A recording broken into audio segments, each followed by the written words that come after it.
একসময়ে দেশের ফুটবলের poster girl ছিলেন সাবিনা খাতুন। তার অধিনায়কত্বে সাফ জিতে ইতিহাস রচনার গৌরব অর্জন করে বাংলাদেশ। ব্যাপারটা আত্মসম্মানের।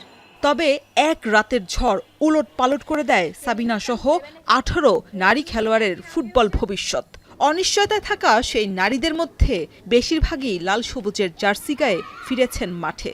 তবে ব্যতিক্রম ছিলেন অধিনায়ক সাবিনা খাতুন সহ মাসুরা পারভিন, কৃষ্ণা রানী, সুমাইয়া মাতসুসীমারা। তবে দীর্ঘদিন পর বাফুফে ভবনে তারা।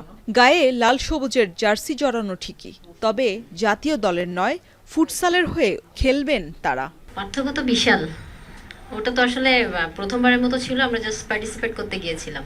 এবং পার্থক্য বলতে এখন হচ্ছে মেয়েরা একটু মোর নলেজেবল, ফুটসাল সম্পর্কে জানে, লসগুলো জানে, কিভাবে খেলতে হয় সেটা জানে। নারীদের পাশাপাশি 2 ডিসেম্বর থেকে অনুশীলন শুরু করা পুরুষ ফুটসাল দলেও রয়েছে দারুণ সম্ভাবনা। আমরা চেষ্টা করব সাফে যে আমরা ভালো রেজাল্ট নিয়ে আসার জন্য। সবাই দোয়া করবেন যাতে আমরা কিছু একটা নিয়ে আসতে পারি এবং ফুটসালটা আমরা আরো ডেভেলপ করতে পারি। এদিকে আন্তর্জাতিক ফুটসালে ভালো সাফল্য আনতে হলে কাঠামোগত পরিবর্তন এবং লিগ শুরু করার কথা জানিয়েছেন দলের ম্যানেজার ইমরানুর রহমান। আমরা এমন একটা মিনি স্টেডিয়াম বানাবো যেখানে আমাদের একাডেমি থাকবে এইজ লেভেলে, আমাদের মহিলা লীগ এবং পুরুষ ভিত্তিক লীগ দুইটাই হবে। বছরের শেষের মধ্যে হলেও লিগটা যেন স্টার্ট হয়।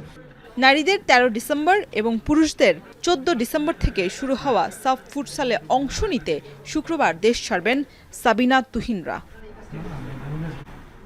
শরীফ রওশন, এখন, ঢাকা।